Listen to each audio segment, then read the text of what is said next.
Raise your hand if you know what white supremacy is. Okay, great. Everyone's raising their hand. So, today we're going to be talking about white supremacy and specifically how black people promote white supremacy.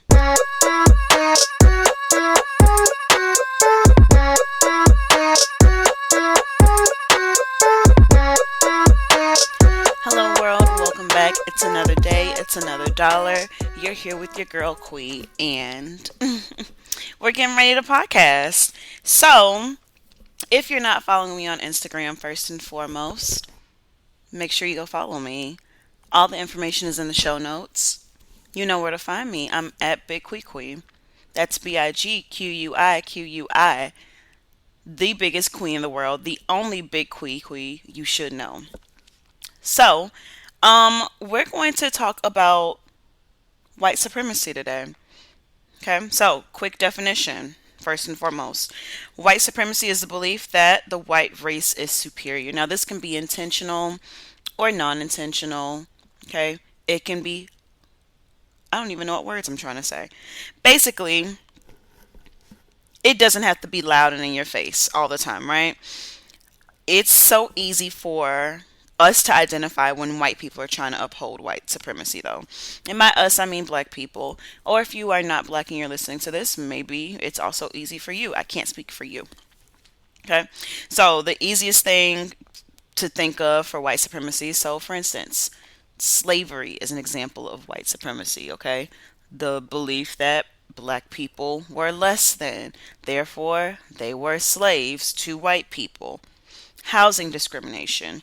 You are black. You don't deserve to live in a nice neighborhood. You are going to be crammed into this neighborhood that is going to make you sick, and you don't have access to food, and the living conditions are horrible, and we don't give a shit about you. That's housing discrimination, okay? So, I want to talk about some obvious and not so obvious ways that black people, maybe people of color too, but again, Joe don't say, I don't know who's listening, how we perpetuate black supremacy. Okay. So I found this article on Forbes. Of course, it's linked if you want to read it. So found this article on Forbes and it was titled Four Myths About White Supremacy That Allow It to Continue. So this is where I guess, started the research process. So let's talk about the four myths about white supremacy. One, it is always intentional. Okay. So I think who? White supremacy did start off as an intentional thing, but now it's just so embedded into our culture that it's unintentional. Okay. So the article gives examples about the hairstyles in workplace and how like work different workplaces, even schools, I'm going to add schools, they ban certain hairstyles that are black hairstyles like braids, twists, dreadlocks, and they say that they are unprofessional. So that is not directly saying black people cannot come here and wear their hair. It's unintentionally saying it in an intentional way. And it's kind of like just a policy. Like how many times have you straightened your hair if you're a girl?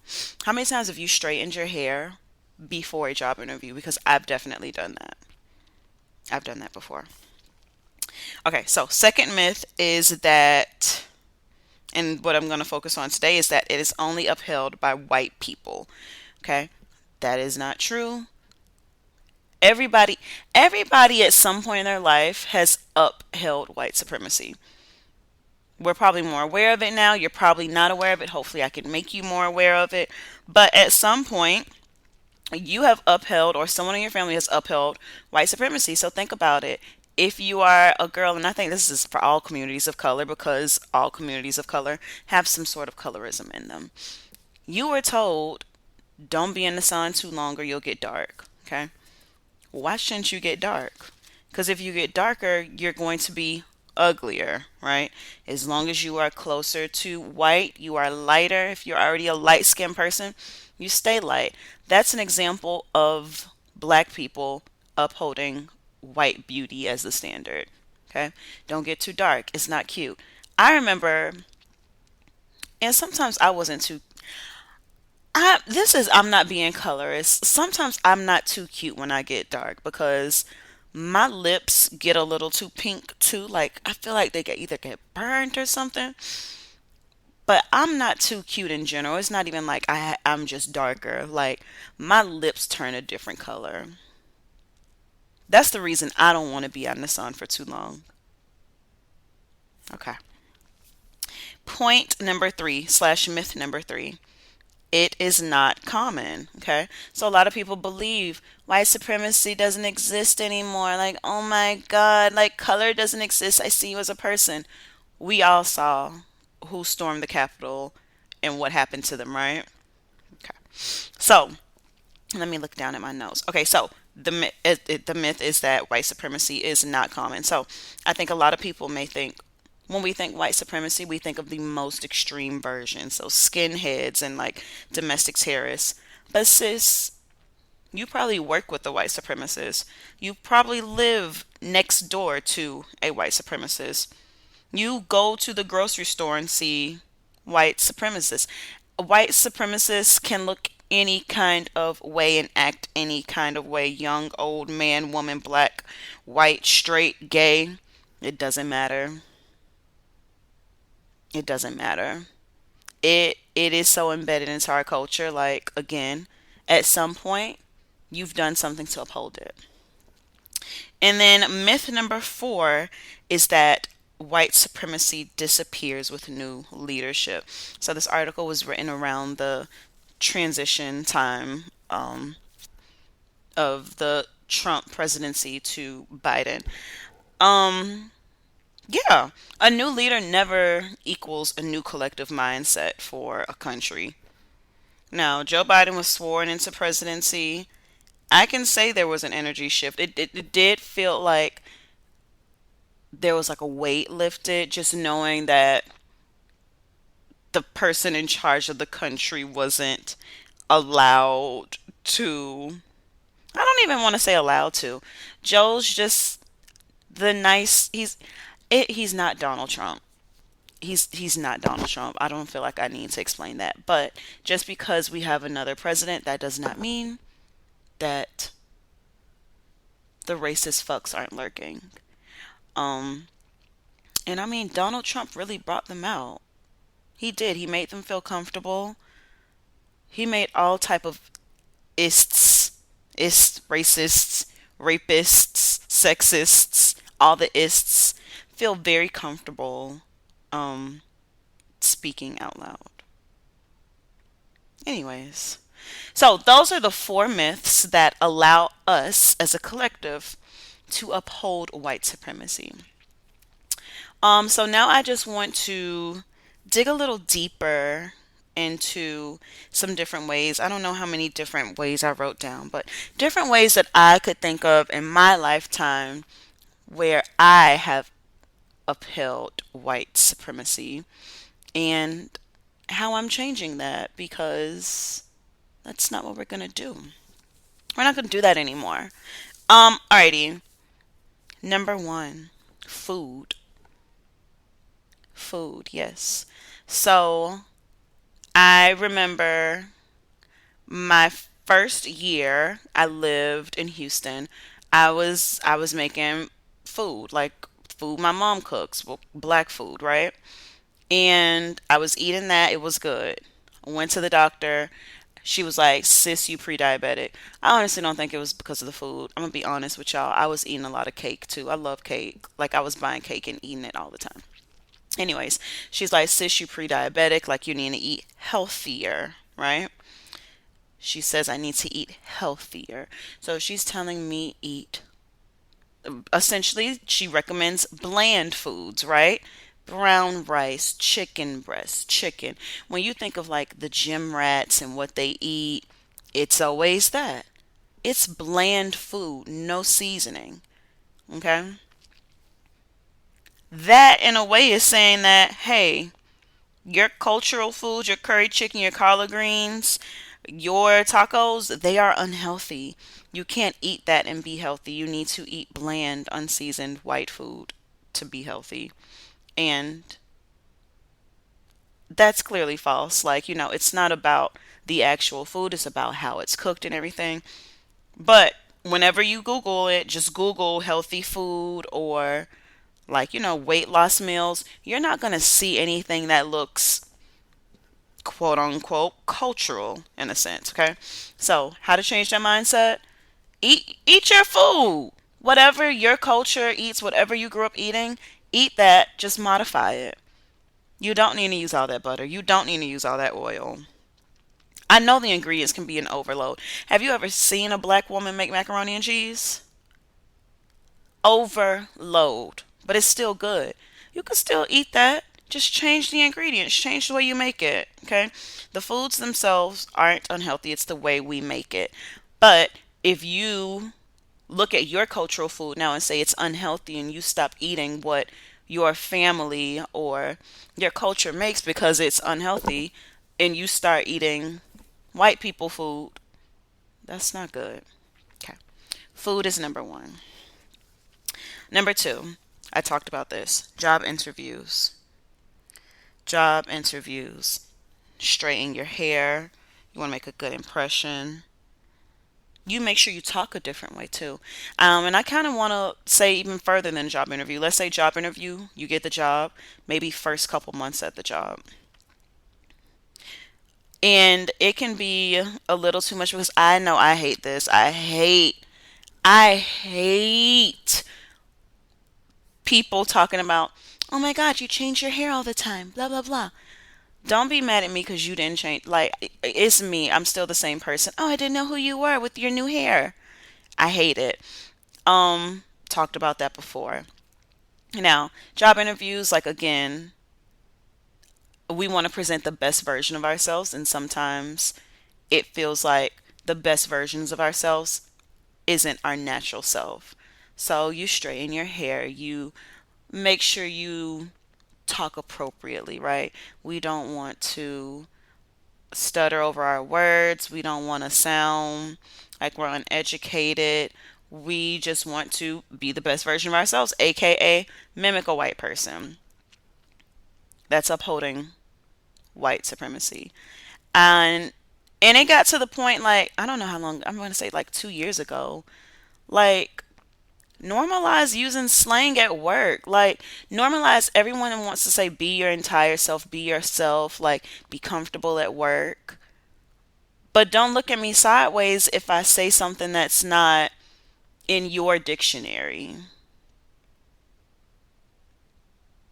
So I think I'm gonna keep job interview slash beginning of work, like that probation period of work. How we can combat that? Just actually be yourself. Just actually be yourself. Like, state how you actually feel. Like, you rather get a job and work in a place where you're accepted for being you and they know what to expect versus when you came for the job interview, you were like a Polly Pocket doll, and you come in now and you're a Bratz doll. Alrighty. Let's turn the page. Number three. This one was long, and I think I'm going to turn this into its own episode. And it's low key personal. Working at nonprofits upholds white supremacy. Hear me out. Hear me out. Okay. So we know that I think it's 80%. I'm looking for the number. Okay, yeah. 80% of nonprofits are led by white people. Every nonprofit I've been involved in was led by some white woman. And I've only worked for education nonprofits. But still, come on. So nonprofits were created to help the underprivileged, right? They're here to fix a systemic issue it was created by white people. Let's be serious. The problem was created by white people, and then we put white people in charge of the problem solving to create a solution that they think is the best solution for this community. Okay? So like education, poverty, hunger, all that. We say here, white people, well, white people, we don't say here. White people say, we're going to solve this issue. We know the best thing for this community. And then we take our black asses over there and work at the nonprofits and get mad get mad because we're like, no, this isn't what the community needs. Because essentially, what it's doing is putting a band aid over the issue. Like, if you truly want to cure hunger, close the education gap, all the gaps essentially. If you want to close all the gaps, it's going to take so much more than placing people in schools and helping them. Like, you actually have to help their family, like at home, like those things. And yeah, like educational nonprofits don't address what's going on at home. It's more like, let me remove you and put you in this school. Okay, I'm getting ahead of myself. Let me look back at my notes. Okay, so yes, they get to decide what justice looks like for this disadvantaged group. There is no transfer of wealth or power to any of these disadvantaged groups. Like, seriously, there is no transfer of power. So, for instance, let me go back. So, it is, let's take Teach for America. Teach for America takes college students, most of them are white, puts them in low income schools where we're serving mostly black and brown students to fix the issue of educational inequity without addressing the fact that they go home and they don't eat, without addressing the fact that their mom is on drugs, without addressing the fact that their dad is on like, there's so many other things, right? We just want to put this band-aid over here. So not only are they white justified solutions, but also in the process, in a way, you are degrading another person's culture. So, for instance, you like in the classroom as a teacher, you may unintentionally degrade a student's culture, saying that it's inappropriate for them to do these things because you don't know it's a part of their culture, I guess. And I'm saying it maybe as a white person. All that to say, let me, before I get too deep, because I do think that I want to do a whole episode on nonprofits and why they're problematic. So I'm not going to talk too much about it. So, how is it promoting white supremacy with, how is working at a nonprofit promoting white supremacy? Because you're a part of that system. You're part of that system that says, hey, I'm a white person.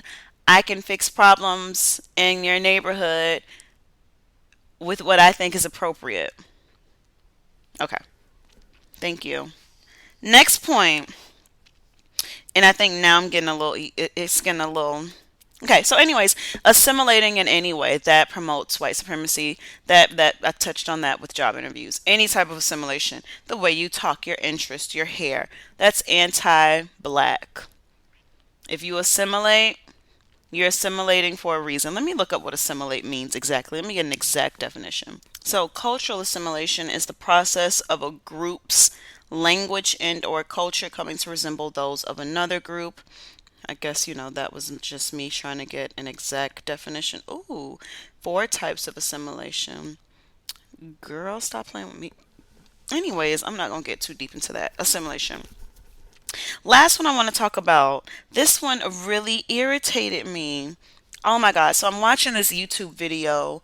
If you ever seen The Grapevine is this, I don't know how to describe it. It's a panel. They talk about black issues, black people stuff. I really love what they do. Anyways, watching that, and this one gave me this idea. What promotes white supremacy?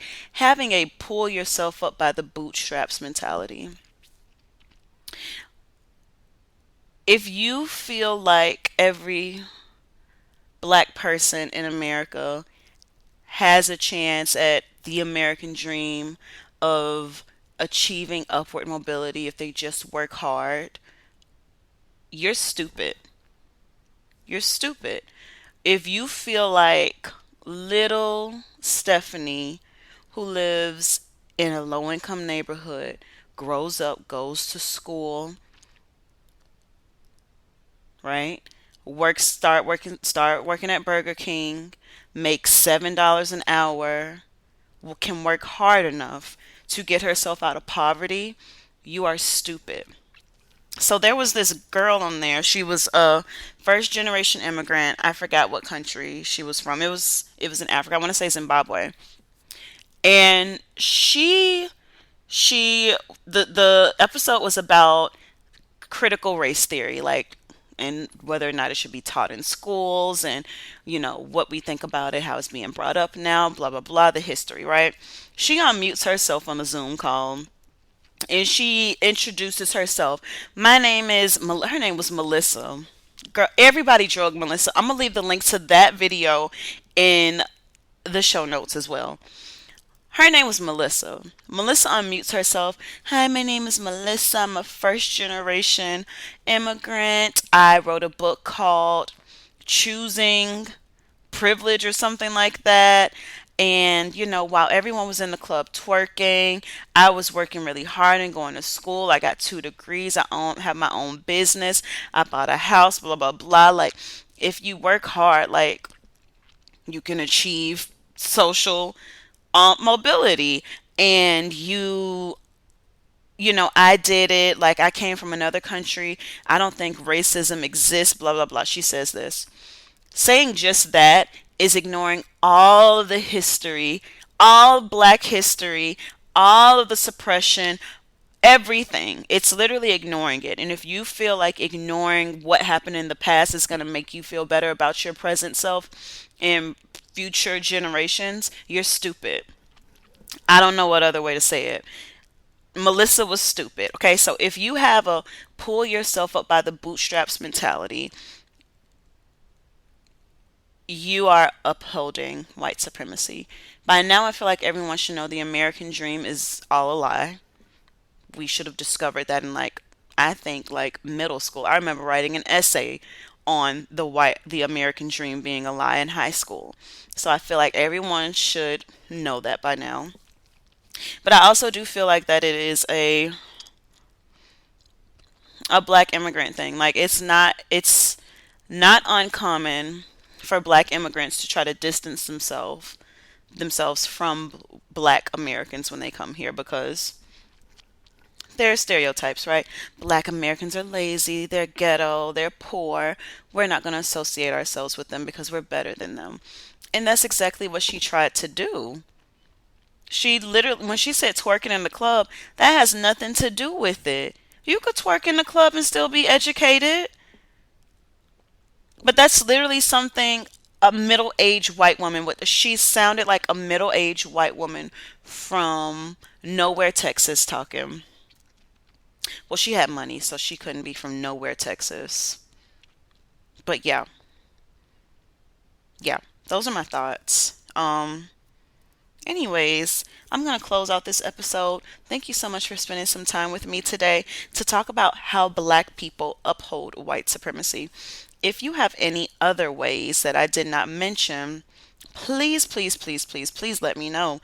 There will be a post on Instagram. Y'all think y'all slick. Y'all ain't been commenting on my pictures on Instagram that have to do with the podcast. I know you're listening. I know you're sending this episode to your friends. I can see it. But you think you slick and you not commenting.